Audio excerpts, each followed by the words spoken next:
ಅಣ್ಣಾ ವಿಶ್ವವಿದ್ಯಾಲಯದಲ್ಲಿ ವಿದ್ಯಾರ್ಥಿನಿ ಮೇಲೆ ನಡೆದಂತ ಲೈಂಗಿಕ ದೌರ್ಜನ್ಯದ ವಿರುದ್ಧ ಅಣ್ಣಾಮಲೈ ಹೋರಾಟಕ್ಕೆ ಇಳಿದಿದ್ರು.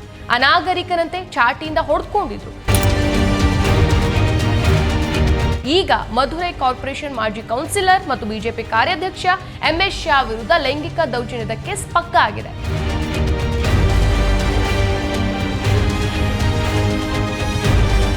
ಈಗ ಇದೇ ಅಣ್ಣಾಮಲೈ ರಿಯಾಕ್ಷನ್ ಹೇಗಿರುತ್ತೆ? ಅದೇ ಚಾಟಿಯಿಂದ ಮತ್ತೆ ಹೊಡ್ಕೊಳ್ತಾರಾ ಅಥವಾ ಆರೋಪಿಗೆ ಚಾಟಿ ಬೀಸ್ತಾರಾ?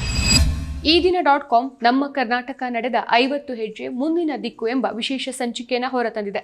ಈ ವಿಶೇಷ ಸಂಚಿಕೆಯನ್ನು ಖರೀದಿಸೋಕೆ ಈ ಕೆಳಗೆ ಕಾಣಿಸ್ತಾ ಇರೋ ನಂಬರನ್ನು ಸಂಪರ್ಕಿಸಿ. ನಮಸ್ಕಾರ, ಈ ದಿನ.comಗೆ ಸ್ವಾಗತ. ನಾನು ಜಿಎಂ ಪವಿತ್ರ. ಕರ್ನಾಟಕದಲ್ಲಿ ಮಾಧ್ಯಮಗಳ ಕಾರಣಕ್ಕೆ ಸಿಂಗಂ ಆಗಿ ಬಿಂಬಿತರಾಗಿದ್ದ ಅಣ್ಣಾಮಲೈ ರಾಜಕೀಯ ಮಾಡೋಕೆ ರಾಜೀನಾಮೆ ಕೊಟ್ಟು ಬಿಜೆಪಿ ಸೇರಿದ ನಂತರ ತಮಿಳುನಾಡಲ್ಲಿ ಮಂಕಾಗಿದ್ರು. ಅಸ್ತಿತ್ವದ ಪ್ರಶ್ನೆ ಎದುರಾದಾಗ ಹಲವಾರು ಸ್ಟಂಟ್ ಮಾಡ್ತಾ ಇತ್ತೀಚೆಗೆ ಅಣ್ಣಾಮಲೈ ಅವರು ಅಣ್ಣಾ ವಿಶ್ವವಿದ್ಯಾನಿಲಯದಲ್ಲಿ ವಿದ್ಯಾರ್ಥಿ ಮೇಲೆ ನಡೆದಂಥ ಒಂದು ಲೈಂಗಿಕ ದೌರ್ಜನ್ಯದ ವಿರುದ್ಧ ಧ್ವನಿ ಎತ್ತೋಕೆ ಚಾಟಿಯಿಂದ ಹೊಡ್ಕೊಳ್ಳೋ ಅಪ್ರಭುತ್ವ ನಡೆಯನ್ನು ಅನುಸರಿಸಿ ಟೀಕೆಗೆ ಒಳಗಾಗಿದ್ರು. ಆದರೆ ಈಗ ಅದೇ ರೀತಿಯ ಮತ್ತೊಂದು ಲೈಂಗಿಕ ದೌರ್ಜನ್ಯ ಪ್ರಕರಣ ಹೊರಬಿದ್ದಿದೆ. ಆದರೆ ಆರೋಪಿ ತಮ್ಮದೇ ಬಿಜೆಪಿ ಪಕ್ಷದ ಪ್ರಭಾವಿ ಮುಖಂಡರಾಗಿದ್ದಾರೆ. ಈಗೇನ್ ಮಾಡ್ತಾರೆ ಅಣ್ಣಾಮಲೈ? ಈಗಲೂ ತಮಗೆ ತಾವೇ ಚಾಟಿಯಿಂದ ಬೀಳಿಸ್ಕೊಂಡು ಮತ್ತೆ ಹೊಡ್ಕೊಳ್ತಾರಾ ಅಥವಾ ಆರೋಪಿಗೆ ಚಾಟಿ ಬೀಸ್ತಾರಾ?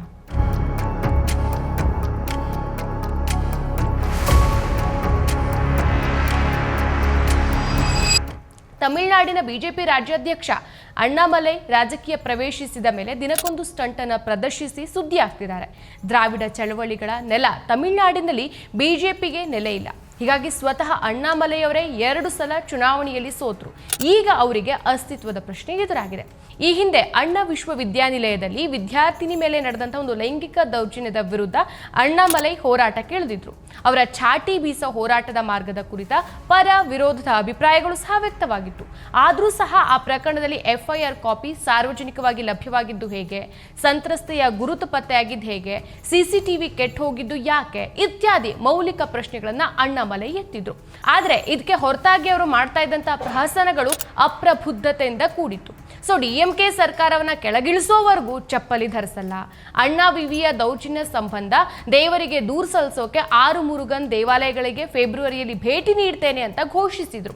ಸೊ ಇದರ ಮುಂದುವರಿದ ಭಾಗವಾಗಿ ತಮ್ಮ ನಿವಾಸದ ಎದುರೇ ಚಾಟಿಯಿಂದ ಹೊಡ್ಕೊಳ್ಳೋ ಕಾರ್ಯಕ್ರಮ ನಡೆಸಿದ್ರು. ಸೊ ಈ ವಿನೂತನ ವರಸೆ ಜನರ ಗಮನ ಸೆಳೆದಿತ್ತಷ್ಟೇ ಅಲ್ಲ, IPS ಅಧಿಕಾರಿಯಾಗಿದ್ದ ವ್ಯಕ್ತಿ ಅನಾಗರಿಕನಂತೆ ವರ್ತಿಸ್ತಿದ್ದಾರೆ, ಮೌಢ್ಯದ ದಾರಿ ಹಿಡಿದಿದ್ದಾರೆ ಅನ್ನೋ ಟೀಕೆಗಳಿಗೆ ಗುರಿ ಆಗ್ತಾರೆ. ಸೊ ಹಿಂದೆ ಅಷ್ಟೆಲ್ಲ ಸುದ್ದಿಯಾಗಿದ್ದಂಥ ಅಣ್ಣಾಮಲೈ ಅವರಿಗೆ ಈಗ ಸೋಷಿಯಲ್ ಮೀಡಿಯಾದಲ್ಲಿ ಜನರು ಪ್ರಶ್ನೆ ಕೇಳ್ತಿದ್ದಾರೆ. ಅದೇನು ಅಂತಂದ್ರೆ, ಅಣ್ಣಾಮಲೈ ಅವರು ಇನ್ನೊಬ್ಬ ಬಿಜೆಪಿ ಮುಖಂಡ MS ಶಾ ಜೊತೆಗಿದ್ದಂಥ ಫೋಟೋ ವೈರಲ್ ಮಾಡ್ತಾ ಈ ವ್ಯಕ್ತಿ ಕೂಡ ಲೈಂಗಿಕ ದೌರ್ಜನ್ಯ ಆರೋಪ ಎದುರಿಸ್ತಿದ್ದಾರೆ, ಈಗೆಲ್ಲಿ ನಿಮ್ಮ ಹೋರಾಟ ಅಂತ. ಸೊ ಫೆಬ್ರವರಿ 2024ರಲ್ಲಿ ಪೋಕ್ಸೋ ಕಾಯ್ದೆಯಡಿ ದಾಖಲಾದಂಥ ಒಂದು ಪ್ರಕರಣಕ್ಕೆ ಸಂಬಂಧಿಸಿದಂತೆ ಮಧುರೈ ಕಾರ್ಪೊರೇಷನ್ ಮಾಜಿ ಕೌನ್ಸಿಲರ್ ಮತ್ತು ಬಿಜೆಪಿ ಕಾರ್ಯಾಧ್ಯಕ್ಷ MS ಶಾ ಅವರನ್ನ ನಿನ್ನೆ ಬಂಧಿಸಲಾಗಿದೆ. ಅಪ್ರಾಪ್ತ ಬಾಲಕಿ ಮೇಲೆ ಲೈಂಗಿಕ ದೌರ್ಜನ್ಯ ಎಸಗಿದ ಆರೋಪದ ಮೇಲೆ ದಕ್ಷಿಣ ಮಧುರೈನ ಮಹಿಳಾ ಪೊಲೀಸ್ ಠಾಣೆಯಲ್ಲಿ ಪ್ರಕರಣ ದಾಖಲಾಗಿತ್ತು. ಕಳೆದ ವರ್ಷವೇ ಈ ಕೇಸ್ ಕ್ಲೋಸ್ ಆಗಿತ್ತು. ಆದರೆ ಅಪ್ರಾಪ್ತ ಬಾಲಕಿಗಾದಂತಹ ಅನ್ಯಾಯದ ಕೇಸನ್ನ ಬೆನ್ನು ಬಿಡದ ಪೊಲೀಸರು ಕೊನೆಗೂ ಸಾಕ್ಷಿ ಪುರಾವೆಗಳನ್ನು ಸಂಗ್ರಹಿಸುವಲ್ಲಿ ಸಫಲರಾಗಿದ್ದಾರೆ. ಸೊ ಇದೀಗ ಎಲ್ಲ ಸಾಕ್ಷಿ ಪುರಾವೆಗಳು ಸಿಕ್ಕ ಬೆನ್ನಲ್ಲೇ MS ಶಾ ಅವರನ್ನ ಪೊಲೀಸರು ಬಂಧಿಸಿದ್ದಾರೆ. ಸೊ ಅಪ್ರಾಪ್ತ ಬಾಲಕಿಯ ತಂದೆ ತನ್ನ ಪತ್ನಿಯೊಂದಿಗೆ ಅಕ್ರಮ ಸಂಬಂಧ ಹೊಂದಿದ್ದಂಥ MS ಶಾ ತನ್ನ ಅಪ್ರಾಪ್ತ ಮಗಳನ್ನು ಸಹ ಓಲೈಸೋಕೆ ಪ್ರಯತ್ನಿಸ್ತಾ ಇದ್ದ ಅಂತ ದೂರನ್ನ ಕೊಟ್ಟಿದ್ರು.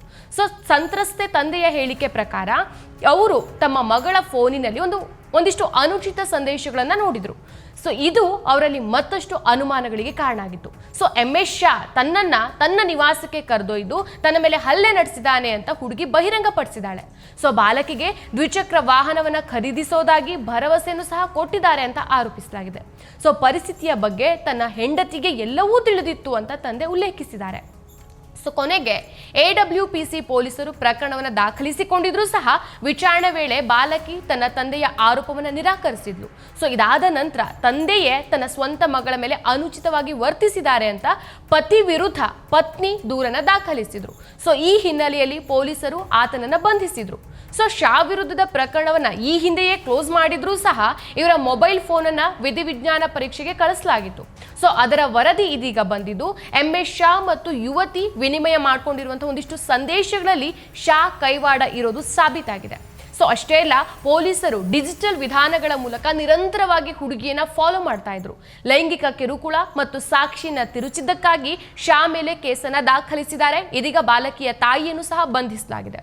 ಸೊ 15 ವರ್ಷದ ಬಾಲಕಿ ಮೇಲೆ ಲೈಂಗಿಕ ದೌರ್ಜನ್ಯ ಎಸಗಿದ ಆರೋಪದ ಮೇಲೆ ತಮಿಳುನಾಡು ಬಿಜೆಪಿ ರಾಜ್ಯ ಆರ್ಥಿಕ ವಿಭಾಗದ ಮಧುರೈ ಮುಖ್ಯಸ್ಥ MS ಶಾ ಅವರನ್ನ ಜನವರಿ 13ಕ್ಕೆ ಬಂಧಿಸಲಾಗಿದೆ. ಸೊ ಈ ಆರೋಪಿ ತಿರುಮಂಗಲಂನಲ್ಲಿ ಖಾಸಗಿ ಕಾಲೇಜನ್ನು ಸಹ ನಡೆಸ್ತಿದ್ದಾರೆ. ಇದಿಷ್ಟು ನಡೆದಂಥ ಘಟನೆ.